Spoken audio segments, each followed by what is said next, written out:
ఇప్పుడు వరకు అయినటువంటి నామాలని ఒకసారి స్మరించుకొని మనకు గుర్తున్నాయా లేదా అని ఒకసారి చెక్ చేసుకుందాం. అయితే లలితా సహస్రనామాలు చదివే ముందు తప్పనిసరిగా అమ్మవారితో పాటు అయ్యవారిని కూడా గుర్తు చేసుకోవాలి అన్నది ఒక నిబంధన. ఇక్కడే కాదు, లక్ష్మీదేవిని తలుచుకోదలుచుకున్నట్లయితే లక్ష్మీపతిని తలుచుకొని తర్వాత లక్ష్మీదేవి దగ్గరికి రావాలి. లేదా విష్ణుని తలుచుకోదలుచుకున్నట్లయితే ముందుగా లక్ష్మిని ఒక 3 సార్లు అనుకొని తర్వాత విష్ణు సహస్రనామాలు మొదలు పెట్టాలి. ఇక్కడ మనం 3 సార్లు ఓంకారంతో ప్రారంభం చేస్తాం. కానీ ఈ ఓంకారం కరెక్ట్ గా ఎట్లా ఉచ్చరించాలా అనేది చాలా మందికి కరెక్ట్ గా తెలియక దాని పూర్తి ఫలాన్ని పొందడం లేదు. అందుకని ఓంకారాన్ని ఉచ్చరించే పద్ధతి తెలుసుకొని తర్వాత మనం లెసన్లోకి ఎంటర్ అవుతాం. సాధారణంగా ఓంకారం బిందు సంయుక్తం నిత్యం ధ్యానేన యోగినః అని చెప్పి అంటారు. యోగులైన వాళ్ళు ఎప్పుడు కూడా వట్టి ఓంకారాన్ని కాకుండా బిందు సంయుక్తంగా వాళ్ళు స్మరిస్తారు. మనం అనేది వట్టి ఓంకారం మాత్రమే, బిందు సంయుక్తంగా అనడం లేదు. మామూలుగా ఓం అంటున్నాం కదా, మళ్ళీ దానికి బిందువు ఏమిటి, దానికి సంయుక్తం చేయడం ఏమిటి అనేది మీకు అనుమానం రావచ్చు. అందుకని కొంచెం జాగ్రత్తగా పరిశీలిద్దాం. మనం అనేటువంటి ఓం ఇది, దీనికి బిందువు లేదు. బిందువు ఎట్లా ఉంటుందంటే పైన ఒక పూర్తిగా ఉండేటువంటి వినాయకుడి కూర, ఇంకొకటేమో విరిగినటువంటి కూర, ఈ రెండు కలిపినట్లయితే అప్పుడు బిందు సంయుక్తం అవుతుంది. మనం రాసేటప్పుడు ఇట్లాగే రాస్తాము, ఓంకారాన్ని చదివేటప్పుడు కూడా ఓం అని అంటుంటాము. కానీ ఆ బిందువుని సంయుక్తం చేసి మనం అనడం లేదు. దాన్ని ఎట్లా అనాలనేది ఇప్పుడు తెలుసుకున్నాం. మనం ఓం అన్నప్పుడు శబ్దం చేస్తున్నాం, మళ్ళీ కాసేపు ఆగుతాం. ఆగి అంటే నిశ్శబ్దంగా ఉండి మళ్ళీ రెండవసారి మళ్ళీ ఓం అంటాం. అంటే ఇక్కడ మనం ఏం గమనిస్తున్నామంటే ఒక శబ్దము, ఒక నిశ్శబ్దము, మళ్ళీ శబ్దం. శబ్దానికి శబ్దానికి మధ్య నిశ్శబ్దం మాత్రమే గమనిస్తున్నాం. కానీ బిందువును కూడా కలిపినట్లయితే ఏమవుతుందంటే ఈ శబ్దానికి శబ్దానికి మధ్య ఉండే నిశ్శబ్దం 2 భాగాల కింద చీలిపోతుంది. అది ఒకటేమో మామూలుగా మనం ఉపయోగించే నిశ్శబ్దము, ఇంకొకటి నిశ్శబ్ద శబ్దం. శబ్దమే కానీ నిశ్శబ్దంగా ఉంటుంది. అది ఎట్లా ఉంటుందంటే సాధారణంగా మన ఓంకారంలో 3 శబ్దాలు ఉన్నాయని చెప్పి మనకు తెలుసు, అకార, ఉకార, మకారాలు. వీటిని కలిపి ఓం అంటాం మనం. కానీ వాస్తవానికి ఇక్కడ పక్కన ఇంకొకటి ఉంటుంది. ఇది అర్ధ శూన్యము లేక అర్థం 0. దీంట్లో ఒక చిన్న బిందువు ఉంటుంది, ఫుల్ స్టాప్ ఉంటుంది. ఈ 0 కనుక పూర్తిగా ఉండినట్లయితే దీన్ని ఓం అని చాలాసేపు ఉచ్చరిస్తారు. లేదా వట్టి ఫుల్ స్టాప్ మాత్రమే, చుక్క మాత్రమే ఉండినట్లయితే ఇక్కడ దాన్ని ఓం అని ఆపేసేయాలి. కానీ ఇక్కడ ఉన్నది ఫుల్ స్టాప్ కాదు, పూర్తి 0 కాదు, అర్ధ 0 ఉంది దీంట్లోన. దీని లోపల ఒక చుక్క కింద కాకుండా పైన ఉంది. దీన్ని నిశ్శబ్ద శబ్దము అని పిలుస్తాం. ఇక్కడ వరకు ఓం అనేది శబ్దము, ఇక్కడ ఉండేది నిశ్శబ్ద శబ్దము, తర్వాత వచ్చేది నిశ్శబ్దం, మళ్ళీ ఓంకారం వస్తుంది. అయితే నిశ్శబ్ద శబ్దాన్ని ఎట్లా పట్టుకోవాలంటే ఒకసారి ఓంకారం ఉచ్చరించేటప్పుడు మనం ఏం చేస్తున్నామో ఆలోచించండి. ఓ నోరు తెరుస్తున్నాం ముందు, తర్వాత మెల్లిగా నోరు మూస్తున్నాం ఉకారం ఉచ్చరించేటప్పుడు. ఓ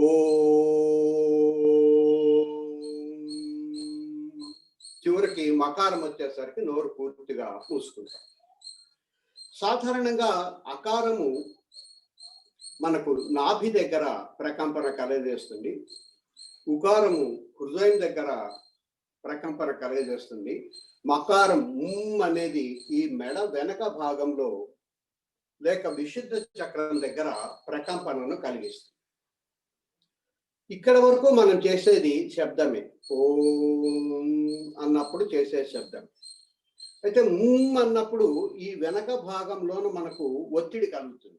మనం అనేది ఉచ్చరించాలంటే ఇక్కడే ఒత్తిడి కలిగిస్తాం. ఒకసారి ఎప్పుడన్నా అనుకొని చూడండి. ఇట్లా ఒత్తిడి కలిగిన తర్వాత ఆ ఒత్తిడిని అట్లాగే కంటిన్యూ చేస్తూ శబ్దం లేకుండా కాసేపు నొక్కి పెట్టడాన్ని నిశ్శబ్ద శబ్దము అని చెప్పారు. మనం సాధారణంగా ఓం అని వదిలేస్తున్నాం శబ్దం వరకే. కానీ ఇప్పుడు ఏం చేయాలంటున్నామంటే ఓం అన్న తర్వాత శబ్దం చేయకుండా కొంచెంసేపు అట్లాగే మకారం ఉచ్చరించినప్పుడు ఎట్లయితే మెడ వెనుక భాగంలో ఒత్తిడిని కలిగిస్తున్నాము, ఆ ఒత్తిడిని అట్లాగే ఉంచుతూ కాసేపు నిశ్శబ్దంగా ఉండాలి. ఒత్తిడి ఉండాలి కానీ శబ్దం ఉండకూడదు. అందుకే దాని పేరు నిశ్శబ్ద శబ్దం. మనము కంటిన్యూస్ గా ఓం అన్నట్లయితే ఇది పూర్తి సున్నా. అసలు అనకుండా ఆపేసినట్లయితే ఇక్కడ ఫుల్ స్టాప్, ఓం అని ఆపుతుంది. కానీ ఇక్కడ మనం కంటిన్యూ చేస్తున్నాము ఓంకారాన్ని, శబ్దాన్ని మాత్రం బయటికి రానియడం లేదు. కాబట్టి అనేటువంటి శబ్దం ఉచ్చరించినప్పుడు ఎక్కడైతే మనకి వెనక భాగంలో కదలిక కలుగుతుందో ఆ ఒత్తిడిని అట్లాగే నొక్కి పట్టుకున్నప్పుడు అన్నప్పుడు ఎట్లయితే నొక్కి పడుతున్నామో ఆ నొక్కి అట్లాగే పట్టుకొని శబ్దాన్ని మాత్రం బయటికి రాకుండా ఆపినట్లయితే నిశ్శబ్ద శబ్దము. దాని తర్వాత నిశ్శబ్దం. ఇప్పుడు అదే పద్ధతిలోనే ఒక 3 సార్లు ఓంకారం చెప్పి ఇప్పుడు వరకు అయిన దాన్ని తెలుసుకోవడం కోసం ప్రయత్నం చేద్దాం. జాగ్రత్తగా గుర్తుపెట్టుకోండి, ఓం అనగానే నిశ్శబ్దం రాదు. ఓం అనగానే కాసేపు నొక్కి పట్టుకున్నట్లయితే నిశ్శబ్ద శబ్దం, తర్వాత నిశ్శబ్దం, మళ్ళీ ఓంకారం.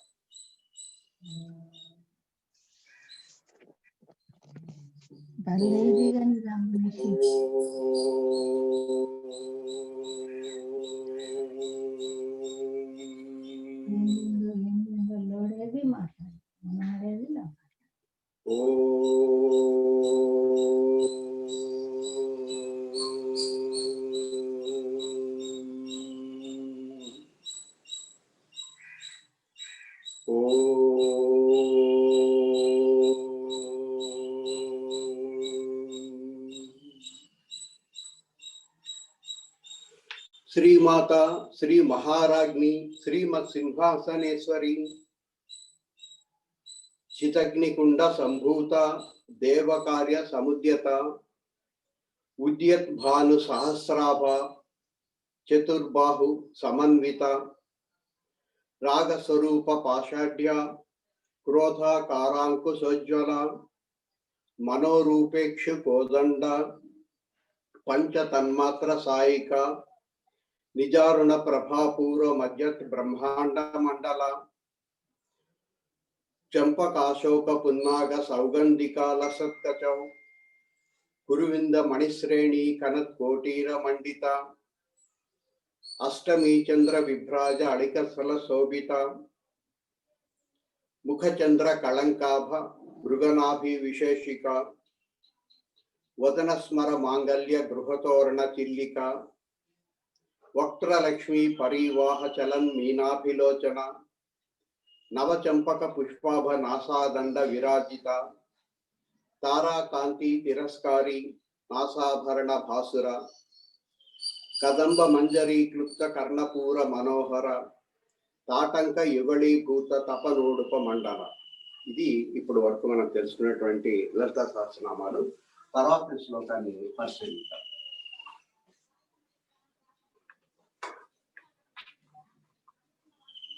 కదంబ మంజరీ క్లుప్త కర్ణపూర మనోహర అనే మాటకు అర్థం ఏమిటంటే కడిమి పూలను ఒక గుత్తిగా పెట్టుకొని ఈ చెవులోంచి ఆ చెవులోంచి ఆ గుత్తిని వేలాడ తీసుకొని ఉంది అమ్మవారు అని చెప్పారు.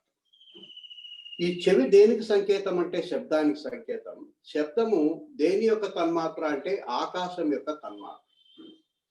మన ఉద్దేశం అంతా కూడా ప్రస్తుతం మనం భూమి మీద ఉన్నాము. ఈ భూమి నుంచి ఒక్కొక్క పంచభూతాన్ని దాటుకుంటూ మనం పైకి ప్రయాణం చేయాలి. ఆ చేసే ప్రయాణాన్ని ఇక్కడ వరకు తెచ్చుకున్నాము అనే దానికి గుర్తుగా మనం దీన్ని ఉపయోగిస్తాం. మనకు 2 చెవులు ఉండినప్పటికీ కుడి చెవేమో సూర్యుడికి సంబంధించింది, కుడి కన్ను సూర్యుడికి సంబంధించింది, కుడి స్థానం సూర్యుడికి సంబంధించింది. అట్లాగే ఎడమ చెవి చంద్రుడికి, ఎడమ కన్ను చంద్రుడికి, ఎడమ స్థానం కూడా చంద్రుడిది అని చెప్పి నిన్న తెలుసుకున్నాం. ఆ అమ్మవారి చెవులకు ఉండేటువంటి 2 తాటంకాలు తాటంక యుగళీభూత తపనోడుప మండలం. తపన మండలం అంటే సూర్యమండలం, ఉడుప మండలం అంటే చంద్రమండలం. కుడి పక్కన ఉండేటువంటి తాటంకమేమో సూర్యమండలం మాదిరి ఉంది, ఎడం వైపు ఉండే తాటంకమేమో చంద్ర మండలాన్ని అధిగమిస్తా ఉంది. అంత అందంగా ఉన్నాయని అర్థం. సాధారణంగా అమ్మవారి గురించి వర్ణన చేసేటప్పుడు ఏదైనా ఒక వస్తువుని చెప్పి దాన్ని మించిపోయింది అని చెప్పి చెప్తా ఉంటాం. కానీ ఇక్కడ ఏం చేస్తున్నాడు, డైరెక్ట్ గా అమ్మవారి కుడి చెవిలో ఉండే తాటంకమే సూర్య మండలము, ఇది దేంతో పోల్చడం లేదు. ఎడం చెవిలో ఉండేటువంటి చంద్రుడే చంద్ర మండలము అని చెప్పి చెప్తా ఉన్నారు. అంటే సాక్షాత్తు అమ్మవారి యొక్క శిరస్సు ఎక్కడి నుంచి ఎక్కడికి వ్యాపించి ఉంది అంటే చంద్రుడి దగ్గర నుంచి సూర్యుడి వరకు వ్యాపించి ఉందని చెప్పి తెలియజేస్తున్నారు. అంటే ఎంత పెద్ద తల, ఆ విశ్వాకారం ఎంత ఉంది అనేది మనం ఊహించుకోవాలి. మామూలు మానవుల మాదిరి మనం కాకుండా అతి పెద్ద శిరస్సు, 14 లోకాలు కనిపించేటువంటి శిరస్సులు అది అని చెప్పి మనం గుర్తు చేసుకోవాలి. చూడడానికి మనకు చంద్రుడు ఒకే సైజులో కనిపిస్తాడు, ఫుట్బాల్ సైజులో. సూర్యుడు కూడా పొద్దున పూట దాదాపు అదే సైజులో కనిపిస్తాడు. కానీ సైన్స్ మనకేం చెప్తుందంటే సూర్యుడి కంటే చంద్రుడు మనకు దగ్గరగా ఉన్నాడు. అట్లాంటప్పుడు సూర్యుడు చాలా పెద్దది, చంద్రుడి కంటే భూమి అనేక రెట్లు పెద్దది, భూమి కంటే సూర్యుడు అనేక వేల రెట్లు పెద్దవాడు కదా. పెద్దగా కనపడకుండా ఎందుకు ఇద్దరు సమానంగా కనిపిస్తున్నారంటే వీటి మధ్య ఒక డిస్టెన్స్ ఉంది. సూర్యుడికి భూమికి మధ్య ఉండేటువంటి దూరాన్ని మన భూమి యొక్క వ్యాసార్థంతో కనుక భాగానం చేసినట్లయితే దానికి సమానంగా ఉంటుంది. అందుకని ఆయన దూరాన్ని ఉండడం వల్ల ఆ సైజు మనకు చిన్నగా కనిపిస్తుంది. అట్లాగే చంద్రుడి యొక్క వ్యాసార్థంతో చంద్రుడికి భూమికి ఉండేటువంటి దాన్ని భాగించినట్లయితే అదే సైజు మనకు పరిమాణం లభిస్తుంది. అందువల్ల దూరంగా ఉండడం వల్ల అవి ఒకే సైజులు ఉన్నట్టు కనిపిస్తున్నాయి, కానీ నిజానికి వాటి యొక్క సైజులో తేడా ఉందని అర్థం. అట్లాగే దూరంగా చిన్న డాట్స్ మాదిరి కనిపించే నక్షత్రాలు మనకు కనిపించే సూర్యుడి కంటే అనేక వేల రెట్లు పెద్ద సైజులో ఉంటాయి. కానీ దూరంగా ఉండడం వల్ల అవి మనకు చిన్న చిన్న చుక్కల మాదిరి కనిపిస్తుందని చెప్పి తెలుసుకున్నాం. వాటినేమో మనము నక్షత్రాలు అంటాము. అట్లాగే మన భూమికి సంబంధించి శనిగ్రహము, శుక్రగ్రహం ఇవి ఉన్నాయి. వీటిని అవి కాంతి ప్రతిఫలించడం ద్వారా మనకు కనిపిస్తాయి కాబట్టి వాటినేమో తారలు అంటారని కూడా మనం తెలుసుకున్నాం. ఇప్పుడు నెక్స్ట్ శ్లోకాన్ని పరిశీలిద్దాం. పద్మరాగ శిలాగర్సి పరిభావి కపోల భూ. ఇంతవరకు అమ్మవారి జుట్టును వర్ణించినారు, నుదురును వర్ణించినారు, నాసికను వర్ణించినారు, చెవులను వర్ణించినారు, కళ్ళని వర్ణించినారు. ఇప్పుడు అమ్మవారి యొక్క కపోలాలు, బుగ్గలు ఎట్లా ఉన్నాయని చెప్పి వర్ణిస్తున్నారు. అమ్మవారి బుగ్గలు చాలా నున్నగా నునుపి తేరి అద్దాల మాదిరి ఉన్నాయంట. మనం చెక్కిళ్లను అద్దాలతో పోలుస్తా ఉంటాం. అయితే అవి నున్నగా నునుపుగా ఉన్నాయని చెప్పి అంటే మనం అది అద్దం మాదిరి తెల్లగా ఉన్నాయని ఎక్కడైతే భ్రమపడతామని చెప్పి భావించి అవి ఎట్లా ఉన్నాయంటే పద్మరాగ శిలల మాదిరిగా ఉన్నాయంట. పద్మరాగ శిలలు కొంచెం ఎర్రగా ఉంటాయి, లేక గులాబీ రంగులో ఉంటాయి. కాబట్టి అమ్మవారి యొక్క చెక్కిళ్ళు నునుపుగా ఉండే మాట నిజమే, అద్దం మాదిరి ప్రతిఫలిస్తున్న మాట నిజమే.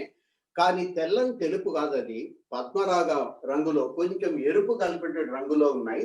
ఆమె యొక్క కపోల భూ అంటే ఆ 2 కపోలాలు పద్మరాగ శిలల్ని మాదిరి ఉన్నాయి. కానీ ఇది పరిభావి, ఆ పద్మరాగ శిలల్ని ఆదర్శంగా తీసుకుంటే ఈ పద్మరాగ శిలల్ని పరిభవించేటట్టుగా అంటే వాటిని మించిపోయేటట్టుగా ఉన్నాయి అమ్మవారి యొక్క చెక్కిళ్ళు అని చెప్పారు. పైన చెప్పుకున్న అర్థం ఏమిటంటే అమ్మవారి చెక్కిళ్ళు అతి నునుపుగా కొంచెం ఎరుపు రంగు కలిగి పద్మరాగ శిలల మాదిరి ప్రకాశిస్తున్నాయి. పద్మరాగ శిలల యొక్క అందాన్ని కూడా దాటిపోయి ఉన్నాయి అని చెప్పారు. ఇట్లా ప్రతిసారి ఏదైనా పోలికతోటే అమ్మవారిని పోల్చి చెప్తా ఉంటారు ఒక్కొక్క అంగాన్ని వర్ణించినప్పుడు. ఇట్లా ఎందుకు చేస్తారు అంటే దాన్ని నేరుగా మనం తెలుసుకోవడానికి అవకాశం లేదు కాబట్టి మనకు తెలిసిన దానితోటి తెలియని దాన్ని చెప్పడం కోసం అమ్మవారు ప్రయత్నం చేస్తుంది. ఎవరైనా ఒకసారి కెనడాకు పోయి అక్కడ వాటర్ ఫాల్స్ చూసినారనుకోండి, అది ప్రపంచ ప్రసిద్ధి చెందినటువంటి వాటర్ ఫాల్స్. అవి నువ్వు ఎప్పుడన్నా చూసినావా అని పక్క ఫ్రెండ్ని అడుగుతాడు. చూడదబ్బా ఎట్లా ఉంటాయి అని చెప్పి అడిగినాడు అనుకోండి. అతను చూడనటువంటి వాటర్ ఫాల్స్ ని మనం ఎట్లా చెప్పాలి అంటే, అతనికి తెలియనటువంటి వాటర్ ఫాల్స్ ని డైరెక్ట్గా ఎక్స్ప్లెయిన్ చేస్తే అతనికి అర్థం కాదు. అందుకని అతనికి తెలిసిన దాంతో ఎక్స్ప్లెయిన్ చేస్తాం. ఎప్పుడైనా జోగ్ జలపాతం చూసినావా, లేకపోతే మనకు దగ్గరలో ఉండేటువంటి ఏదైనా ఒక జలపాతాన్ని చూసినావా అని అడుగుతాం. వీటిలో ఏదో ఒకటి అతను చూసినా అని చెప్పి అంటాడు. దీనికి 100 రెట్లు అందంగా ఉంటుంది అక్కడ ఉండేటువంటి జలపాతం అని చెప్పి ఎక్స్ప్లెయిన్ చేస్తాం. కాబట్టి ఒక తెలిసిన దాంతో తెలియని దాన్ని ఎక్స్ప్లెయిన్ చేయడం కోసమే ఈ ప్రయత్నం అంతా కూడా. అందుకని ఇక్కడ చెప్పేటప్పుడు కూడా అమ్మవారి యొక్క కపోలాలు పద్మరాగ శిలల్ని కూడా మించిపోయేటట్లుగా ఉన్నాయి అని చెప్పంటున్నారు. అంటే మనకు పద్మరాగ శిలలు చూసి ఉంటాం, చాలా నున్నగా ఉంటాయి. వాటి ముందు నిలబడితే అద్దం ముందు నిలబడినట్టుగా మన యొక్క ముఖాలు ప్రతిఫలిస్తాయి, మన ప్రతిబింబాలు కనిపిస్తాయి, కొద్దిగా ఎరుపు రంగుని కనిపిస్తాయి. కానీ వాటిని కూడా మించిపోయేంత అందంగా ఉన్నాయి అమ్మవారి యొక్క కపోలాలు, బుగ్గలు అని చెప్పి అర్థం. దీంట్లో అంతరార్థం ఏమిటంటే పద్మరాగ శిలలు అనేటివి శిలలవి, అంటే చాలా కఠినంగా ఉంటాయి. కానీ అమ్మవారి బుగ్గలు కఠినంగా ఉండవు, చాలా మృదువుగా ఉంటాయి. అందుకని పద్మరాగ శిలల్ని కూడా దాటిపోయేంత అందం ఇక్కడ ఏముంది అంటే అవి కఠినము, అమ్మవారి బుగ్గలేమో చాలా మృదువుగా ఉంటాయని చెప్పారు. దీంట్లో పరమార్థం ఏమిటంటే కేవలం అమ్మవారి బుగ్గలు లాంటి మృదువుగా ఉండి పద్మరాగ శిలలు ఉండేటువంటివి అనేక మంది దేవతలకు ఉంటే ఉండవచ్చు. కానీ అమ్మవారి కపోలాలకు మాత్రమే ఉండేటువంటి ఒక ప్రత్యేకత ఏమిటంటే ఆమె సాధారణంగా శివుని అంకస్థలం మీద, ఎడం వైపు వామభాగం మీద అంకస్థలం మీద కూర్చొని ఉంటుంది. ఆమె చెక్కిలి ఎట్లా ఉంది అంటే నున్నగా నిగనిగలాడుతూ ప్రతిబింబిస్తుంది. అప్పుడు ఆమె కుడి పక్క ఉండే చెక్కిల్లో ఏం కనిపిస్తుందంటే పరమేశ్వరుడు కనిపిస్తాడు. ఈ భాగ్యం మరెవరికి కూడా లేదు. కాబట్టి అమ్మవారి శిలలకు ఉండేటువంటి ఒక చెక్కిళ్లకు ఉండేటువంటి ప్రత్యేకత ఏమిటంటే కేవలం అమ్మవారి యొక్క బుగ్గల్లో మాత్రమే ఆ శివుడి యొక్క ప్రతిబింబం మనము దర్శించుకోవచ్చు. అంటే ఏకకాలం అమ్మవారిని అయ్యవారిని మనం దర్శించుకోవచ్చు. దీన్నే సమయాచారం అంటారు. మనము అమ్మవారి గురించి మాట్లాడుతున్నప్పుడు అయ్యవారిని మర్చిపోకూడదు, అయ్యవారిని గురించి మాట్లాడేటప్పుడు అమ్మవారిని మర్చిపోకూడదు. ఇద్దరికి సమానమైన ప్రాతినిధ్యం ఇవ్వాలని చెప్పేదాన్ని సమయాచారం అంటారు. ఎక్కడికక్కడ మనం ఈ సమయాచారాన్ని మర్చిపోతాము. కేవలం లక్ష్మిని మాత్రం పట్టుకొని ఎక్కడ లక్ష్మీపతిని వదిలిపెడతాము అనే భయం చేత అమ్మవారు ఎక్కడికక్కడ తన గురించి వర్ణనలో తానే స్వయంగా మళ్ళీ అయ్యవారి వర్ణన తీసుకొచ్చి అక్కడ చెప్తుంది. కాబట్టి దీంట్లో పరమార్థం కేవలం అమ్మవారి చెక్కిళ్ళు మాత్రమే పద్మరాగ శిలల కంటే నునుపుగా ఉండి, పద్మరాగ శిలల కంటే మెత్తగా ఉండి, కేవలం శివుడిని ప్రతిబింబించేటువంటి ఒకే ఒక చెక్కిలు కావడం అమ్మవారి యొక్క చెక్కిళ్ళకు ఉండేటువంటి ప్రత్యేకత. పద్మరాగ శిలాదర్శ పరిభావి కపోల భూ అనే మాటకి అర్థం ఉంది. తర్వాత అమ్మవారి యొక్క నోటిని వర్ణిస్తున్నారు. నవ విద్రుమ బింబశ్రీ నెక్కారి రథనచడ. నెక్కారి అంటే తిరస్కరిస్తుంది అని అర్థం. అంటే నేరుగా అమ్మవారి యొక్క పెదవుల యొక్క సౌందర్యం ఇట్లా ఉంది అని చెప్పినా మనకు అర్థం కాదు. కాబట్టి దానికి సామీప్యంగా ఉండేటువంటి ఒక ఉదాహరణ చెప్పి దాన్ని మించిపోయింది అని చెప్పడం ఇక్కడ ఉద్దేశం. అమ్మవారి నోటిని వర్ణించేటప్పుడు అది రదన ఛద అనే పదాన్ని ఉపయోగించినారు. రదనము లేక రొద అంటే చప్పుడు లేక శబ్దము అని చెప్పారు. మనం చప్పుడు చేసేదంతా నోటితోటే, శబ్దాలన్నీ చేసేది దేంతో చేస్తామంటే నోటితోటే చేస్తాం. ఒకవేళ శబ్దం చేయకూడదు అనుకున్నట్లయితే మనం ఏం చెప్తామంటే నోరు మూసుకొని కూర్చో అంటాం. ఒక్కొక్కసారి పొరపాటున అన్నం తింటప్పుడు కూడా గొడవ చేస్తుంటే నోరు మూసుకొని తిను అంటాం.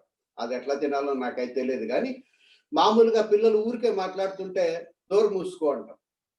కాబట్టి ఆ రొద చేసేది, శబ్దం చేసేది నోరు. ఈ 2 పెదాలు కనుక కలిపినట్లయితే దానికి ఒక ఆచ్ఛాదనం లేక ఒక తెర ఏర్పడుతుంది. దాంతోటి శబ్దం ఆగిపోతుంది అని అర్థం. అందుకే తెలుగులో సాంబశివరం షణ్ముఖ శర్మ గారు ఒక చక్కటి పదం ఉంది, మనం మర్చిపోయినామని చెప్పినారు. అదేమిటంటే వాతెర. వాతెర అంటే వాక్కుకు తెర అని చెప్పారు. కాబట్టి నోటికి ఇంకొక పర్యాయ పదం ఏమిటంటే వాక్తెర. వాక్కుకు తెర వేయగలిగింది కాబట్టి దాన్ని వాతెర అని చెప్పి అంటారు. ఈ వాక్కుకు తెర వేసేదానికి ఉపయోగపడేది ఏమిటంటే 2 పెదాలు. దీంట్లో పై పెదమ కదలదు, కింద పెదం మాత్రమే ఎప్పుడు కదులుతూ ఉంటుంది. ఎందుకంటే మనకి పై దవడ ఎప్పుడు స్థిరంగా ఉంటుంది, కింది దవడ మాత్రమే కిందికి పైకి కదులుతూ ఉంటుంది. కాబట్టి కింద పెదం మాత్రమే కదులుతుంది. మనం జనరల్గా తెలుగులో ఈ రెండింటినీ కలిపి పెదాలు అని చెప్పి అంటాం. కానీ శాస్త్రీయం కనుక మాట్లాడినట్లయితే ఈ పైన ఉండేటువంటి పెదవిని ఓష్ఠము అని పిలుస్తారు, కింద ఉండేటువంటి కొంచెం మందంగా ఉండేదాన్ని అధరము అని చెప్పి అంటారు. అయితే మనం ఒకసారి దీని బదులు దాన్ని, దాని బదులు దీన్ని వాడేస్తూ ఉంటాం. అయితే అమ్మవారు శాస్త్రీయంగా విశ్లేషణ చేస్తుంది కాబట్టి ఈ రెండిటికి 2 ప్రత్యేకమైన పోలికలు చెప్పింది. ఆ పై పెదవి ఎట్లా ఉందంటే నవ విద్రుమ మాదిరి ఉందంట. విద్రుమ అంటే పగడం. ఈ పగడం కూడా అప్పుడే కనుక సానపెట్టి తీసినట్లయితే తళతళ మెరుస్తూ ఉంటుంది. కాబట్టి పగడం ఒక కొద్ది రోజులు మూలకి ఎక్కడన్నా పెట్టినట్లయితే కొంచెం మట్టితో చేరి అది సరిగా కనపడకపోవచ్చు. కానీ అప్పుడే సానబెట్టినటువంటి పగడం ఎట్లయితే ప్రకాశిస్తుందో అందుకని నవ విద్రుమ. ఇది పగడమే, కానీ ఎట్లాంటి పగడం అంటే అప్పుడే సానబెట్టినటువంటి పగడం. నవ విద్రుమ మాదిరి ఈ పై పెదవి ఉంది అని చెప్తుంది. మరి కింద పెదవి ఎట్లా ఉందంటే బింబ శ్రీ. బింబము అంటే దొండపండు. ఈ కింద పెదవి ఎట్లా ఉందంటే అధరం ఎట్లా ఉందంటే దొండపండు మాదిరి ఉందంట. అయితే ఆ దొండపండు కూడా ఎట్లాంటిదంటే శ్రీ అంటే కళలు ఇంత ఉంది, అప్పుడే దొండపండుగా మారుతున్నటువంటి దశ అని చెప్పారు. అది కాయ గనకనట్లయితే దొండకాయ అయినట్లయితే ఆకుపచ్చ రంగులో ఉంటుంది, దొండ పండు అయినట్లయితే పూర్తిగా ఎరుపు రంగులో ఉంటుంది, కానీ వడలిపోయి ఉంటుంది. కానీ అమ్మవారి పెదవి అట్లా లేదంట. అప్పుడప్పుడే కాయ నుంచి పండుగ రూపాంతరం చెందినటువంటి ఆ రూపాంతరం చెందినప్పుడు ఆ ఎరుపు రంగు నిగనిగలాడుతూ ఉంటుంది. పండులో అటువంటి నిగనిగలాడేటువంటి తత్వం ఉండదు. అట్లా నిగనిగలాడేటువంటి బింబాన్ని లేక అధరాన్ని కలిగి ఉంది అని చెప్పి ఆమె పోల్చి చెప్తుంది. ఇదంతా ఎందుకు చెప్తుందంటే అమ్మవారి యొక్క ప్రతి అంగము కూడా నిత్య నూతనము, నిత్య యవ్వనము అని చెప్పడం కోసం. మనకు పుట్టుక, పెరుగుదల, యవ్వనము, వృద్ధాప్యం ఉన్నాయి, కానీ అమ్మకు ఎప్పుడు అవి లేవు. పుట్టుక లేదు, మరణము లేదు, వృద్ధాప్యం కూడా లేదు, జబ్బు లేదు. కాబట్టి నిత్య నూతనంగా, నిత్య యవ్వనంగా అమ్మవారు ఉంటుందని చెప్పడం కోసమే ఇక్కడ మామూలుగా అందరూ కవులు పోల్చినట్టుగా కింద పెదాలని అధరాన్ని అది దొండపండు మాదిరి ఉంది అని వదిలేయకుండా బింబశ్రీ అంటే తాజా దొండపండు మాదిరిగా ఉంది. అట్లాగే పై పెదవి పగడం మాదిరి ఎర్రగా ఉంది అని చెప్పకుండా నవ విద్రుమ అంటే అప్పుడే సానబెట్టినటువంటి బాగా ఫ్రెష్ గా ఉండేటువంటి నిగనిగలాడుతున్నటువంటి పగడం మాదిరి ఉంది. కానీ ఈ రెండింటినీ కూడా అంటే పై పెదవేమో లేక ఓష్టమేమో అప్పుడే సానబెట్టినటువంటి పగడం మాదిరి, కింద పెదవేమో అప్పుడే తాజాగా పండినటువంటి దొండపండు లాగా ఉన్నాయనుకుంటున్నారేమో. వాటిని మించిపోయినటువంటి అందాన్ని కలిగి ఉంది ఆమె యొక్క నోరు అని చెప్పి తెలియజేస్తుంది. కాబట్టి ఆ తెలియని దాన్ని చెప్పడం కోసం తెలిసిన వాటిని కొన్ని ఉపమానంగా తీసుకొని వాటిని మించిపోయింది అని చెప్పడం ఇక్కడ సాధారణంగా ఉపయోగించేటువంటి అర్థం. అయితే మీరు జాగ్రత్తగా గమనిస్తే ఒక సంగతి గ్రహించి ఉంటారు. అదేమిటంటే మనం కళ్ళు మూసుకొని ఈ లలితా సహస్రనామాలు చదువుకుంటా ఉంటే మన ఎదురుగా విగ్రహము సాక్షాత్కరించదు.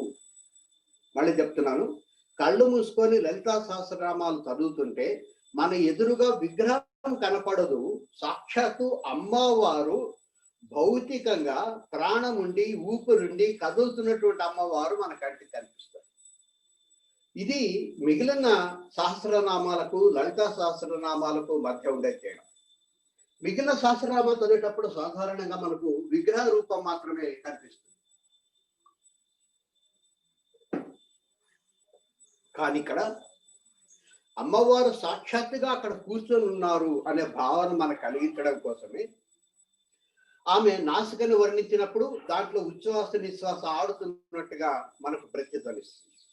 అట్లాగే చెవులలో కడింపులు పెట్టుకొని వచ్చింది అంటే అవి ఫ్రెష్గా ఉన్నాయి, విగ్రహానికి తగిలించింది కాదు, అది కావాలని పెట్టుకొని వచ్చింది అని చెప్పారు. అట్లాగే పైన పువ్వులు పెట్టుకున్నది అంటే అవి విగ్రహంలో తయారు చేసినట్టు కాదు, సపరేట్ గా పెట్టుకొని వచ్చింది. అంటే ఒక దేవకాంత ఫిజికల్ గా భౌతికంగా అక్కడ ఉండి మన యొక్క ఆరాధనను అందుకుంటుంది అనేటువంటి భావన కలిగించాలి. ఎందుకంటే అదే నిజం కాబట్టి లలితా సహస్రనామాలు చదివేటప్పుడు విగ్రహం కాకుండా అమ్మవారే స్వయంగా మనకు కనిపిస్తుంది. ఆ తర్వాత ఇప్పుడు వరకు నోటిని వర్ణించిన తర్వాత అమ్మవారు నోరు తెరిచినప్పుడు కనిపించేటువంటి పంటి వరుసని తర్వాత శ్లోకంలో మొదటి పాదంలో పరిశీలిస్తున్నాము.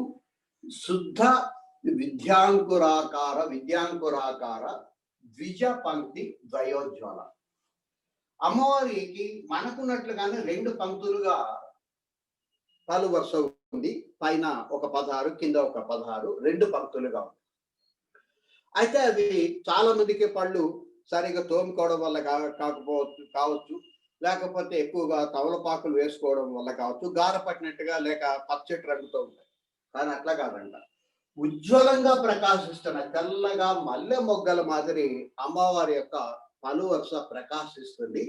కాబట్టి ఆ అమ్మవారి యొక్క పలు వరుస ద్విజ పంక్తి, రెండు వరుసల్లో ఉండేటువంటి ఆ అమ్మవారి యొక్క పలు వరుస మల్లె మొగ్గల మాదిరి ఉజ్వలంగా ప్రకాశిస్తున్నాయి, తెల్లగా ఆ కాంతి బయటికి వెదజల్లేటట్టుగా అత్యంత తెల్లగా ఉన్నాయని చెప్పి అంటారు. సాధారణంగా సినిమా స్టార్లంతా ఇటువంటి తెల్లదనం కోసమే కాస్మాటిక్ డెంటల్ సర్జరీ చేయించుకొని తెల్లగా తలతల్లాడేటువంటి పలు వరుసను మనకు ప్రదర్శిస్తుంటారు. ఇక్కడ కాస్మాటిక్ డెంటల్ సర్జరీ అవసరం లేదు, అమ్మవారు నిత్య నూతనము కాబట్టి, నిత్య యవ్వని కాబట్టి ఎప్పుడు కూడా ఆ పలు వరుస అట్లా ప్రకాశిస్తుంది. అయితే అమ్మవారి యొక్క దంత సిరి ఎట్లా ఉన్నది అంటే అది మల్లె మొగ్గల మాదిరి కాకుండా శుద్ధ విద్యాంకురాకారం, శుద్ధ విద్య యొక్క అంకురాల మాదిరి ఉన్నాయి. అంకురం మీకు తెలుసు, ఒక గింజను భూమిలో నాటిన తర్వాత కొద్దిగా దాంట్లోంచి మొలక మాదిరి వస్తుంది, అందుకే మల్లె మొగ్గలు అని చెప్పి ఇందాక చెప్పాను. ఆ మల్లె మొగ్గలు ఎట్లయితే ఉంటాయో అప్పుడే ఫ్రెష్గా వస్తున్నట్టుగా అట్లాగే అంకురం మాదిరి ఉన్నాయి. అయితే ఇవి ఏ విత్తనం యొక్క అంకురాలు? శుద్ధ విద్య యొక్క అంకురాలు. అసలు శుద్ధ విద్య అంటే ఏమిటి అంటే పరమాత్మని గురించి తెలియజేసి పరమాత్మని చేరుకోవడానికి ఉపయోగపడే విద్య ఏదైతే ఉందో అదంతా కూడా శుద్ధ విద్య. అయితే మిగిలినంతా అశుద్ధమైనది అంటే అశుద్ధమైనది ఏం కాదు, ఇది పరా విద్య, అంటే పరమాత్మని చేర్చే విద్య. మిగిలిన ప్రాపంచిక సంబంధమైనటువంటి విద్యలన్నీ కూడా అపరా విద్యలు అని చెప్పంటాం. కాబట్టి ఇది మాత్రమే పరా విద్య, మిగిలినవన్నీ అపరా విద్య. ఆ మిగిలిన అపరా విద్యలు ఈ ప్రపంచంలో మనం జీవించి ఉండగా ఎట్లా సుఖంగా బతకాలి, కష్టాల నుంచి ఎట్లా బయటపడాలి అని చెప్పి ఎక్స్ప్లెయిన్ చేస్తాం. కానీ ఆ అపరా విద్యల్లోనే దాగి ఉండి ఈ ప్రపంచంలో ఉంటూనే కష్టాలు తప్పించుకుంటూనే ఆ కష్టాలు మనకు అనుకూలంగా మార్చుకొని సుఖాలని వస్తున్నా కూడా పక్కన పెట్టి మనము ఎట్లా పరమాత్మని చేరి శాశ్వతమైన సుఖాన్ని పొందొచ్చు అని చెప్పి ఉపదేశించేదే పరా విద్య అని చెప్పండి. కాబట్టి విద్యలు రెండు రకాలు, పరా విద్య, అపరా విద్య. పరమాత్మను చేర్చడానికి ఉపయోగపడేది పరా విద్య, కేవలం ప్రపంచంలో మనం సుఖంగా బతకడానికి ఉపయోగపడేది అపరా విద్య. ఇక్కడ చెప్పేది అటువంటి శుద్ధ విద్య.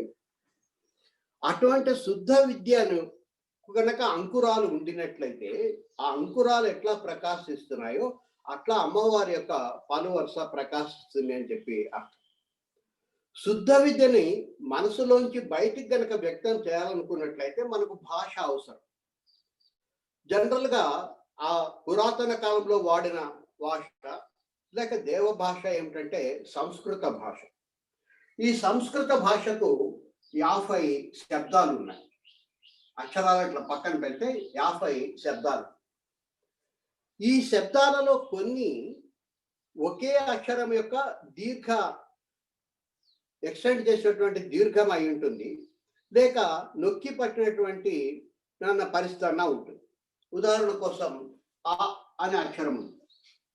దాని తర్వాత వచ్చే ఆ ఏమిటంటే కొత్త అక్షరం కాదు.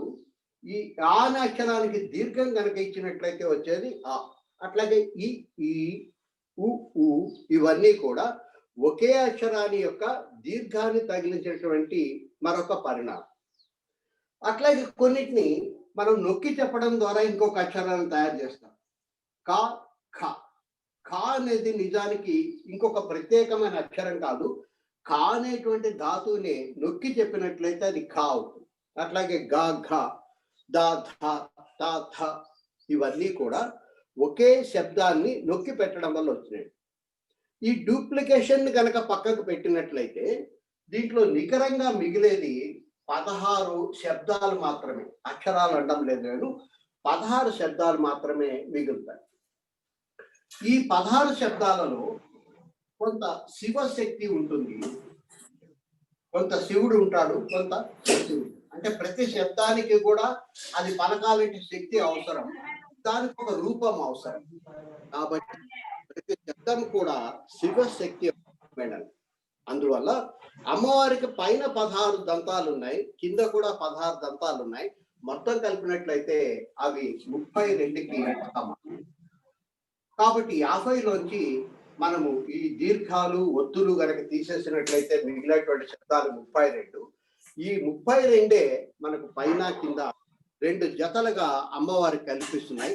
కాబట్టి అవి మామూలు దంతాలు కాదు, మనకుండేటువంటి ఎముకతో చేసిన దంతాలు కాదు. అవి శుద్ధ విద్యను లోకానికి అందించడం కోసం వచ్చినటువంటి బీజాక్షరాలు అని చెప్పారు. లేక బీజాక్షరాల దృష్టితో కనుక పరిశీలించినట్లయితే ఏ గురువు అయినా సరే మనకు శ్రీ విద్యను ప్రసాదించినప్పుడు పంచదశి బీజాక్షరాలను ఇస్తాడు. శ్రీం అనేటువంటి ఒక బీజాన్ని దాన్ని కలుపుతాడు. అంటే 16 అక్షరాలని మనకిస్తాడు. ప్రతి అక్షరంలో శివుడి శక్తి, శివుడి యొక్క ప్రతీక కొంత ఉంటుంది, శక్తి యొక్క ప్రతీక కొంత ఉంటుంది. కాబట్టి ఆ జంటలు కనుక కలిపి చూసినట్లయితే 16 + 16 32 దంతాల్ని అమ్మవారు కలిగి ఉన్నదని చెప్పి అర్థం. కాబట్టి శుద్ధ విద్యాంకురాకార ద్విజ పనికి ద్వయోజ్వల. ఆమెకు ఉండేటువంటి దంతాలు శుద్ధ విద్య యొక్క అంకురం మాదిరి ఉన్నాయని చెప్పారు. ఇక్కడ ద్విజ అని మాటను వాడడంలో 2 అర్థాలు ఉన్నాయి, వాస్తవానికి 3 అర్థాలు.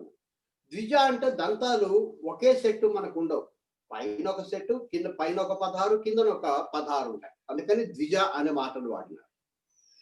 ద్విజ అంటే రెండవసారి జన్మించిన అనే మాట కూడా అర్థం ఉంది. మన పళ్ళు చిన్నప్పుడు వస్తాయి, అవి కొంతకాలం తర్వాత ఒక 5-6 సంవత్సరాలు వచ్చేసరికి ఈ మొట్టమొదటి వచ్చిన పళ్ళన్నీ ఊడిపోయి రెండవసారి పళ్ళు వస్తాయి. కాబట్టి ప్రస్తుతం మనకు ఉండేటువంటి మనం వయోజనులం అయిన తర్వాత ప్రస్తుతం ఉండే పండ్లన్నీ కూడా రెండోసారి వచ్చిన పండ్లు, లేక రెండోసారి జన్మించిన పండ్లు. కాబట్టి ఇవి ద్విజ అనే మాటగా. ద్విజ అనే మాటకు 3వ అర్థం ఏమిటంటే మామూలుగా ద్విజుడు అంటాం, అంటే రెండవసారి జన్మించిన వాడు బ్రాహ్మణుడు అని చెప్పి అర్థం. ఎవరైతే ఆ జందం వేసుకొని గాయత్రి మంత్రాన్ని ఉపదేశాన్ని స్వీకరించి ఉంటారో వాళ్ళని మాత్రమే ద్విజుడు అని చెప్పి అంటారు. అటువంటి ద్విజుడికి అర్థం ఏమిటంటే అతను పాత జన్మను పక్కన పెట్టేసినాడు, ప్రాపంచిక జన్మను పక్కన పెట్టినాడు, పరమాత్మ వైపు మాత్రమే ప్రయాణం చేస్తూ నిమిత్త మాత్రంగా తామరాకు మీద నీటి బొట్టు మాదిరి ఈ ప్రపంచంలో బతుకుతా ఉంటాడు, చేస్తుంటాడు, వచ్చిందని అనుభవిస్తుంటాడు, కష్టం వస్తే కూడా అబ్బా అమ్మ అంటుంటాడు. కానీ అతని యొక్క ఫైనల్ గోల్ ఏమిటంటే పరమాత్మను చేరుకోవడం. అందుకని ఆ పరమాత్మను చేరుకోవడం కోసం రెండోసారి జన్మించినాడు కాబట్టి ఆ బ్రాహ్మణులని మనం ద్విజులు అని చెప్పి పిలుస్తాం. ఇటువంటి ద్విజులు ఎప్పుడైనా వేద మంత్రాలను కనుక వల్ల వేయాల్సి వచ్చినట్లయితే ఇష్టం వచ్చినట్టుగా ఇష్టం వచ్చిన డ్రెస్ తోటి, నిక్కర్లతోటి, ప్యాంట్లతోటి వచ్చి కూర్చొని వాళ్ళు చేయరు. శుభ్రంగా స్నానం చేసి తెల్లటి వస్త్రాలు మాత్రమే ధరించి ఇక్కడ భూమధ్యంలోన విభూతి రేఖలు ధరించి 2 వరుసలుగా కూర్చుంటారు. ఎంతమంది అన్నా ఉండనియండి. ఆ ఉండేటువంటి నలుగురు అయితే అక్కడ ఒక ఇద్దరు, ఇక్కడ ఒక ఇద్దరు. 16 మంది కనుక ఉండినట్లయితే ఎదురుగా ఒక 8 మంది, యువతల ఒక 8 మంది. 32 మంది కనుక ఉండినట్లయితే 16 మంది ఒక వరుసలో ఉంటారు. వాళ్ళకి ఎదురుగా మరొక వరుసలో ఇంకొక 16 మంది కూర్చుంటారు. కాబట్టి అమ్మవారి యొక్క పలువరుస ఎట్లా ఉంది అంటే, వేదాలను ఉచ్చరించేటువంటి కోసం 2 వరుసలుగా ఎదురెదురుగా కూర్చొని ఉచ్చరిస్తున్నటువంటి సన్యాసుల వలె లేక బ్రాహ్మణుల వలె ఉన్నది అని చెప్పి మరొక అర్థం. ఇది అంతరార్థం కూడా, ఇదే పరమార్థం కూడా. ఎందుకంటే ఈ వేద బ్రాహ్మణులు వేదాన్ని ఉచ్చరిస్తున్నారు. కానీ అసలు వేదం ఇచ్చింది ఎవరు? అమ్మవారి నోటి నుంచే వేదం వెలువడింది. ఆ వేదానికి అవసరమైనటువంటి బీజాక్షరాలన్నీ లేక పరమాత్మను చేరడానికి అవసరమైన బీజాక్షరాలన్నీ కూడా అమ్మవారి నోటి నుంచే వెలువడినాయి. కాబట్టి ఇది పరమార్థం ఏమిటంటే, అమ్మవారి నోరు వేదాలను ఇవ్వడం మాత్రమే కాకుండా, ఆ వేదాలలో రహస్యాలను విప్పి చెప్పడం మాత్రమే కాకుండా, మనకు అవసరమైన బీజాక్షరాలను ఇవ్వడం మాత్రమే కాకుండా, ఒకవేళ బీజాక్షరాలు ఇవ్వడానికి అవసరమైన గురువు లేకపోయినట్లయితే ఈ లలితా సహస్రనామాల్లో ఆ బీజాక్షరాలు అక్కడక్కడ దాగి ఉన్నాయి. వాస్తవానికి దీంట్లో ఏం ఐం అనేటువంటి 2 బీజాక్షరాలు దీంట్లో దాగి ఉన్నాయి. అవి రహస్యమైనవి కాబట్టి లలితా సహస్రనామాలకు రహస్య సహస్ర నామాలు అని చెప్పి పేరు. అవి దాచి ఉంటాయి. వాటిని బయటకు ఎప్పుడంటే అప్పుడు ఎగ్జిబిట్ చేయాలి. ఎప్పుడో ఒకసారి అవి ఉన్నాయని చెప్పి తెలుసుకోవడం కోసం మాత్రమే మొదటి పాదంలో శ్రీమాత, శ్రీ మహారాజ్ని, శ్రీమత్ సింహాసనేశ్వరి అని చెప్పినప్పుడు దాంట్లో మొదటి 2 అక్షరాల్లో శ్రీం అనే బీజం దాగి ఉందని చెప్పి బయటికి చెప్పడం జరిగింది. బీజాక్షరాలను సాధారణంగా గురువు ద్వారానే తెలుసుకోవాలి. బీజాక్షరాలను బయటికి ఉచ్చరించకూడదు కూడా, మనసులోనే ఉచ్చరిస్తూ ఉండాలి. అందుకని ఇక్కడ చెప్పడం లేదు. కానీ మనకు అవసరమైనటువంటి పరమాత్మను చేరడానికి అవసరమైనటువంటి సర్వ సంపదలు, సర్వ సామగ్రిని అమ్మవారు లోపల ఏర్పాటు చేసి పెట్టింది. ఆ ఒక్క సంగతి గుర్తు పెట్టుకుంటే చాలు. ఇప్పుడు నేను చెప్పినంతా మర్చిపోవచ్చు. దాంట్లో ఏమున్నాయి? వేదాలను చదివేటువంటి బ్రాహ్మణులు, లేకపోతే 50 అక్షరాల్లో ఉన్న మిగిలిన 32 అక్షరాలు, ఇవి అవసరం లేదు. అక్కడ మనకు అవసరమైనటువంటి సాధన సంపత్తి ఉంది అని చెప్పి మనసులో మౌనంగా కనుక మనం దీన్ని స్మరణ చేస్తూ పోగలిగినట్లయితే అమ్మవారు చేయి పట్టుకొని నడిపించి ముందుకు తీసుకొని పోతుంది. అటు ఇహాన్ని ఇస్తుంది, పరాన్ని ఇస్తుంది. ఇంతవరకు మనం చూసినాం మనకు ఎట్లయితే అకాల మరణము, అసహజమైన మరణం రాకుండా కాపాడుతుంది. అట్లాగే స్వర్గాన్ని చేరుకోవడం ఏర్పాట్లను ఆమె చేస్తుంది. అదే సమయంలో మనకు ముఖ్యమైనటువంటి గోల్ ఏమిటంటే ముక్తిని పొందడం, పరమాత్మని చేరుకోవడం. దానికి అవసరమైనటువంటి సదుపాయాలని కలిగిస్తూ ఒకవేళ ఇహలోకంలో మనల్ని ఏదన్నా పట్టుకొని ముందుకు పోకుండా కనుక అవతల ఒడ్డుకు చేరకుండా ఆపుతుంటే వాటిని తొలగించి మన అవతలకు చేయబట్టుకొని తీసుకొని పోతుంది అని చెప్పి తెలియజేసుకోవచ్చమే. ప్రత్యేకమైనటువంటి అమ్మవారి చేత తయారు చేయబడినటువంటి ఈ సహస్రనామాలు చాలా అత్యంత పవిత్రమైనవి, అత్యంత గోప్యమైనవి. అందుకే వీటినే రహస్య నామాలు అంటారు. రహస్యం అంటే చెవులు మెల్లిగా చెప్పాల్సిన అర్థం కాదు. లోపల అనేక రహస్యాలు నిబిడీకృతమై ఉన్నాయి. వాటిలో వీణాన్ని మనం తెలుసుకోవడం, లేక తెలుసుకోకపోయినప్పటికీ ఉన్నాయి అని గ్రహించి ఆ భావనతోటి మనం ముందుకు కనుక పోయినట్లయితే అమ్మవారు చేపట్టుకొని నడిపించి మనల్ని ముందుకు తీసుకుంటుంది. తర్వాతది కర్పూర వీటికామోద సమాకర్ష దిగంతర. ఎక్స్ప్లెయిన్ చేయడానికి టైం చాలదు కాబట్టి కొంచెం ఎక్కువ టైం మిగిలినప్పటికీ 15 నిమిషాలు టైం ఉంది. ఇక్కడికి ఆపేస్తున్నాను. సందేహాలు ఏమన్నా ఉంటే అడగొచ్చు, లేకపోతే మనం క్లోజ్ చేస్తున్నాం. రేపు ఇక్కడ నుంచి కంటిన్యూ చేద్దాం. గురుభ్యో నమః అండి. గురుభ్యో నమః. ఈరోజు మన చంద్రశేఖరరావు గారు ఇంకొక ఆణిముత్యాన్ని మనకు కలిపారు. నేను ఒక గ్రూప్ క్రియేట్ చేశాను, we stand for the nation అని. సో అందులో ఇంకొక ఆణిముత్యం కలిసింది. ఎవరది? ఆయన శిష్యుడు వాసుదేవరావు గారు. Okay okay. ఆయన బీకామ్ తోనే ఆయన ఏకంగా ఐపీఎస్ కొట్టారు. Okay okay, very good. ఇంకా ఆయన గురించి మాట్లాడుతూ పోతే ఇది ఏందో ఒక చాటవార్తం ఇంత ఉంది, ఇంత పెద్దది ఉంది. మెసేజ్ ఇంత పెద్దది పంపించారు. Okay, let me read. ఎవరైనా ఏదైనా క్వశ్చన్లు అడిగితే అడగచ్చండి. అలాప్పుడు నేను చదువుతాను. వాసుదేవరావు గారు belongs to 1986 batch IPS. He was allotted to AGMUT grade cadre and served in various responsible positions. His first position was an ACP, Defense Colony. He started the first ever victim of crime relief fund in India with a corpus of rupees 5 lakhs donated by public.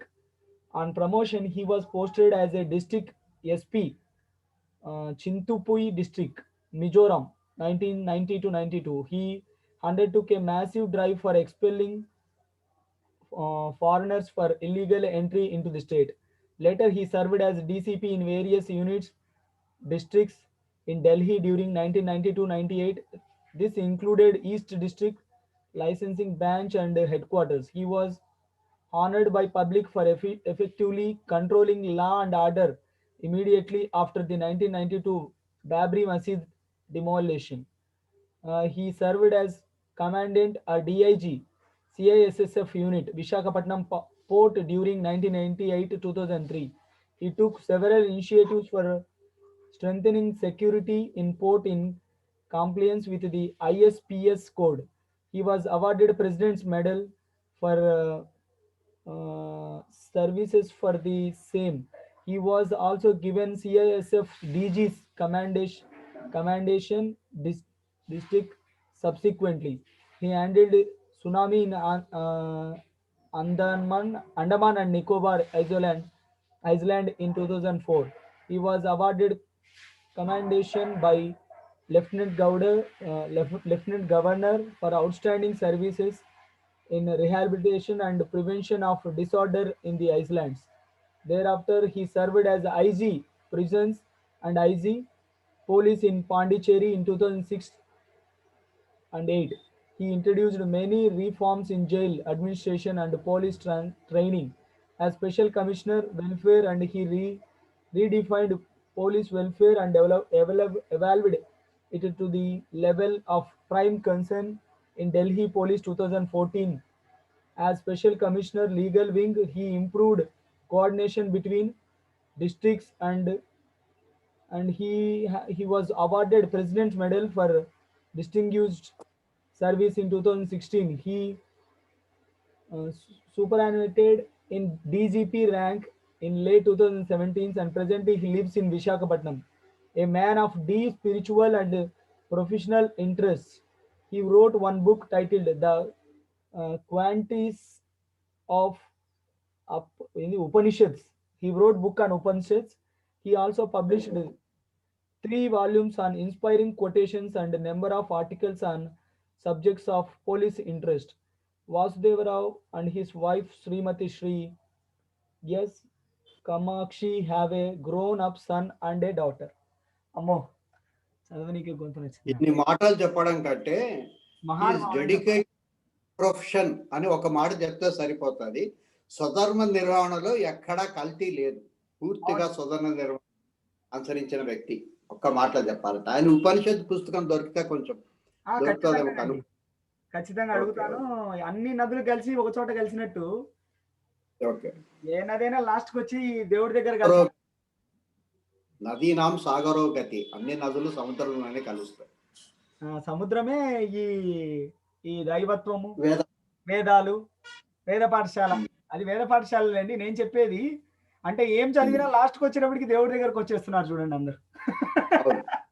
అందుకనే మనకు BA and degree వేరు, bachelor of arts, bachelor of commerce, bachelor of science.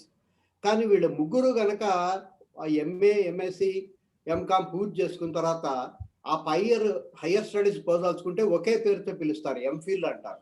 అంటే master of philosophy లేక doctor of, అంటే చిట్ట చివరికి దేంట్లోకి దారి తీస్తారంటే అన్ని సబ్జెక్ట్స్ ఫిలాసఫీకి దారి తీస్తాయి. ఓకే, ఎనీ అదర్ క్వశ్చన్స్ అండి? ఎవరు అడగలేదు ఈరోజు? మర్చిపోయినా, నేను అన్మ్యూట్ చేయలేదు, క్షమించండి. ఇప్పుడు అడగండి. నోరు ఇవ్వకుండా మాట్లాడమంటారు. ఇప్పుడు దాకా సారు నోరు మూసుకొని తినమంటే ఎట తినాలి అన్నట్టు ఇంతవరకు ఆలోచించలేదు సుమండి. నోరు మూసుకొని తినమంటారు, ఎట్లా తినాలో మరి. ఇలా ఆస్వాదించాలి. అదేలేండి, ఏదో సినిమాలో కోట శ్రీనివాసరావు కోడిని వేలాడదీస్తున్నట్టు. అదే అట్లా. అది ఖర్చు కాదు. లాస్ట్ ఎన్ని నిమిషాలు? ఇంకా 10 నిమిషాలు ఉంది. అడగండి, అడగండి. గురువుగారు ఏమైనా పనుందా మీకు? ఏం లేదు. ఓకే, 10 నిమిషాలు అడగచ్చండి. సార్ నమస్తే సార్. గురుభ్యో నమః సార్. గురుభ్యో నమః. చెప్పండి. సార్, అమ్మవారి దర్శనం అనేది జరుగుతుందని చెప్పారు సార్ సహస్రనామాలు చదివేటప్పుడు. అది అంటే దాని ప్రతిసారి చదివినప్పుడు కనిపిస్తుందా? లేదంటే ఎప్పుడన్నా ఒకసారి స్పెసిఫిక్‌గా టైంలో కనిపిస్తుందా సార్? అది యాక్చువల్‌గా మనం మొట్టమొదట విజువలైజ్ చేస్తాం. ఈ విజువలైజేషన్ ఎట్లా చేస్తారు అనేది రేపు ఆ చివరి భాగం చదివేటప్పుడు మీకు తెలుస్తుంది. అది కొంచెం లెంగ్తీ ప్రాసెస్ కాబట్టి నేను ఇయాల కంటిన్యూ చేయకుండా అక్కడికి బ్రేక్ ఏసాను. ఆ విజువలైజేషన్ ప్రాసెస్ గనక మీకు అర్థమైతే తర్వాత క్రమక్రమంగా మొదట పొగ మంచు మాదిరి కనిపించి, తర్వాత కనిపించి కనిపించకుండా ఆకారం కనిపించి, అమ్మవారు మొట్టమొదట వ్యక్తమైంది అట్లే. ముందు అమ్మవారు కనపడలేదు. ముందు ఆ అరుణ కాంతులు మాత్రమే కనిపించినాయి. తర్వాత అమ్మవారు అది కూడా చేతుల దగ్గర వ్యక్తమై తర్వాత క్రమంగా కనిపించింది. క్రమక్రమంగా కింద నుంచి పైకి వస్తూ కనిపిస్తుంది. అటువంటి ఆకారాలు ఏదో ఒకటి కనిపించి కనిపించకుండా పూర్తి ఆకారం గాని, లేక కేవలం తల వరకు గాని, లేక మెడ వరకు గాని అట్లా క్రమక్రమంగా కనిపించడం అనేది మీకు మొదలవుతుంది. మొదట ఊహిస్తారు. ఊహించి అక్కడ ఉందని భావించి మనం ఏం చేయాలా, ఎట్లా పూజ చేసుకోవాలనేది రేపు ఎక్స్‌ప్లెయిన్ చేస్తాను. ఆ పూజా విధానం చాలా ముఖ్యమైనది. బాహ్యంగా చేసే పూజ కంటే కూడా అంతరంగా చేసేటువంటి ఊహ, అంతరంగా చేసేటువంటి పూజ చాలా గొప్పది. అది ఎందుకు గొప్పదనేది రేపు ఎక్స్‌ప్లెయిన్ చేస్తాను. ఆ తర్వాత మీకు క్రమక్రమంగా మనం మొదటేమో ఉందని భావించి మొదలు పెడతాం. తర్వాత ఆమె నిజంగా కనిపించడం, దర్శనం ఇవ్వడం మొదలుపెడుతుంది. ఒక్కొక్కసారి ఆమె మనం పూజ చేస్తున్నప్పుడు దర్శనం ఇవ్వకపోవచ్చు. బయటకొచ్చిన తర్వాత ఆహ్, ఆమె ఇంకొక రూపంలో మనకు అమ్మవారు అనేది మనకు స్పష్టంగా అర్థమయ్యేటట్టుగా కనిపించొచ్చు. ఒకసారి నేను సబ్బవరంలో కొద్ది రోజులున్నాను. అక్కడికి దగ్గరలో లింగాల తిరుగుడు అనేటువంటి ఒక కొండ మీద ఉండేటువంటి ఒక గుడి ఉంది. నేను దేవీపురం దగ్గర నుంచి అక్కడికి పోయి ఆ లింగాల తిరుగుడు చూసొద్దామని చెప్పి బయలుదేరుతున్నాను. ఆ దేవీపురం దగ్గర నుంచి బయలుదేరుతున్నప్పుడు నాకు మనసులో ఒక భావన మెదులుతా ఉంది. అదేమిటంటే, మనం అమ్మవారి యొక్క పాలభాగాన్ని వర్ణించేటప్పుడు ఆమె పూర్ణ అర్ధబింబం మాదిరింటి కలిగి ఉందంటారు. వదన స్మర మాంగల్య గృహతోరణ చిల్లిక అనే మాటను వాడతారు ఆమె కనుబొమ్మలో వర్ణించేటప్పుడు. ఒక ఇంటికి ఏదైనా శుభకార్యం జరుగుతున్నట్లయితే, మంగళకార్యం జరుగుతున్నట్లయితే మనము మామిడాకుల తోరణం కడతాం. ఈ మామిడాకుల తోరణం ఎట్లా ఉంటది? ఈ చివరి నుంచి ఆ చివరి వరకు ఒకటే కంటిన్యూస్‌గా ఉంటది. ఒకవేళ మధ్య మధ్యలో గ్యాప్ ఉన్నా, మధ్యలో మాత్రం ఖాళీ ఏమి ఉండదు. అది కలిసే ఉంటది. అంటే అమ్మవారి కనుబొమ్మలు ఇక్కడి నుంచి ఇక్కడి దాకా మధ్యలో గ్యాప్ ఏమి లేకుండా కంటిన్యూస్‌గా కలిసి ఉన్నాయని చెప్పి అర్థం. అమ్మవారు కూడా కవుల మాదిరి కొంచెం వర్ణిస్తా ఉన్నట్లుగా ఉంది. ఎవరికైనా కనుబొమ్మలు కలిసి ఎట్లా ఉంటాయి? విడివిడిగా ఉంటాయి గదా! అని నేను అనుకుంటూ ఆ లింగాల తిరువుడి దగ్గరికెళ్ళా. ఆశ్చర్యం ఏమిటంటే, ఆ గుడి దగ్గరికి పోయేసరికి ఒక ఇద్దరు అప్పుడే అంటే కొత్తగా ఒక 5, 6 సంవత్సరాలు ఏంటనుకుంటా వివాహం అయినటువంటి దంపతులున్నారు. వాళ్ళకి ఒక చిన్న బుడ్డ అమ్మాయి ఉంది. ఒక 2 ఇయర్స్ అట్లా ఉండొచ్చునేమో. ఆ అమ్మాయి ఎందుకో విపరీతంగా ఏడుస్తా ఉంది. వాళ్ళు సంజాయిస్తున్నారు మెట్ల మీద. నేనింకా గుడిలోకి పోలే. కానీ అక్కడ పోయి మెట్లు ఒక 10 మెట్లు ఎక్కి దగ్గరికి పోయి ఆ అమ్మాయిని చూసేసరికి నాకు ఎంత ఆశ్చర్యం వేసిందంటే, నా మనసులోనేమి భావన ఉంది. కనుబొమ్మలు ఒత్తుగా ఉండొచ్చు గానీ, కలిసి ఉండడం అనేది చాలా రేర్ గదా! నిజంగా అట్లా ఉంటాయా అని సందేహంతో ఉంటే, అక్కడ కనిపించిన చిన్న పాప యొక్క కనుబొమ్మలు ఎట్లా ఉన్నాయంటే, మొత్తము ఏకంగా కలిసి చిన్న ఇట్లా బ్రిడ్జి మాదిరి ఉండి మళ్ళీ ఇక్కడ కంటిన్యూయస్‌గా కలిసి ఉన్నాయి. అంటే నాకు అమ్మవారి నిదర్శనంగా అట్లా ఎట్లా ఉంటాయనేది మామూలుగా చెప్తే, నాకు ఒకవేళ పటం రూపంలో, విగ్రహ రూపంలో, లేక దర్శన రూపంలో కనిపించినా కూడా ఇదంతా భ్రమ అని నేను అనుకుంటానేమో. ప్రపంచంలో సాధ్యమని చెప్పడం కోసం నాకు అమ్మవారు అక్కడ ఆ రకమైన కనుబొమ్మలు కలిగిన పాపను కనిపించేట్టుగా చేసింది. ఆ పాప నన్ను చూడగానే అంతసేపు ఏడుస్తున్నది నవ్వడం కిలకిలా నవ్వడం మొదలుపెట్టింది. నేను ఎత్తుకోగానే నా దగ్గరకొచ్చేసింది. నన్ను హత్తుకొని నా పీక మీద చేయేసి గట్టిగా పట్టేసుకుంది. ఇంక వాళ్ళ అమ్మా, నాయన ఎంత పిలిచినా దగ్గరకు కూడా పోలే. అంటే అమ్మవారు ఎంత కారుణ్యాన్ని కలిగి ఉంటుంది అంటే, మనకి ఏదైనా సందేహము అది సత్సందేహం అయి ఉంటే దాన్ని విమర్శించే సందేహం కాదు. అందుకని పరిప్రశ్న అయి ఉండాలి. మామూలు చొప్పదంటి ప్రశ్నలు కాదు. ఆ పరిప్రశ్న కనుక మనకు సందేహం కనుక ఎక్కడన్నా కొంచెం లోపాలు తోస్తే అప్పటికప్పుడే అక్కడికక్కడే ఏదో ఒక రూపంలో మనకు సంపూర్ణమైన నిదర్శనాన్ని ప్రసాదిస్తాననేది నా స్వయం అనుభవం. అది మీరు కూడా ప్రయత్నం చేయండి, తప్పకుండా లభిస్తుంది. Thank you sir. Thank you అండి.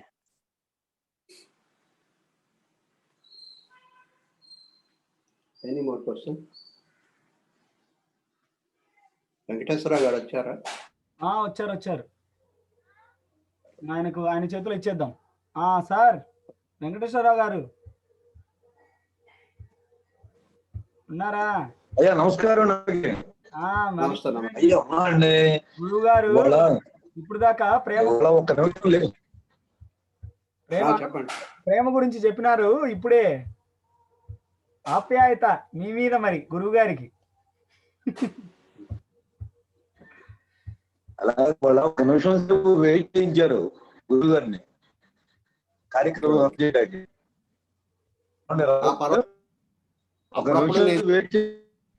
అది ఇంకో చోట ఎక్కడ నేను ఓవర్ డ్రాఫ్ట్ లో లాక్కుంటానండి. ఇదివరకే నేను చాలా సార్లు ఓవర్ డ్రాఫ్ట్ తీసుకున్నాను.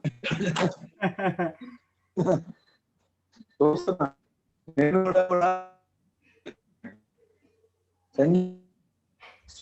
చెప్తున్నా, నాకు కూడా చెప్పా. ఈరోజు సంగీతం వాయిస్తున్నారు సార్. కొంపదీసి పొద్దున్నే ఏమన్నా గిటార్ ఏమన్నా మింగారా ఏమిటి?